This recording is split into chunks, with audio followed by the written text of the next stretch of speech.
How to scan QR code in Clash Royale. Hi everyone, I'm here to assist you today. Without any delay, let's jump right in.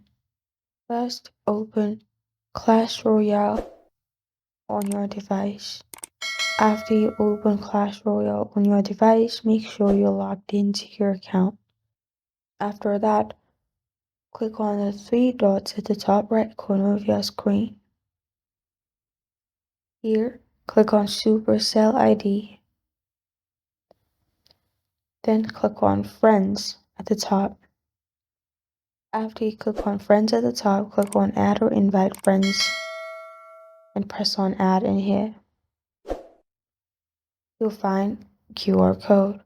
You simply screenshot this and send it to people and it will send them friend request, or click on Scan QR code at the bottom and scan other people's QR code in here. After you do this, you're good to go. This is how to scan QR code in Clash Royale. Thank you for joining me today. If this video helps you out, please leave a like and subscribe for more. Got a question or want to suggest a topic? Comment below. Thank you for watching.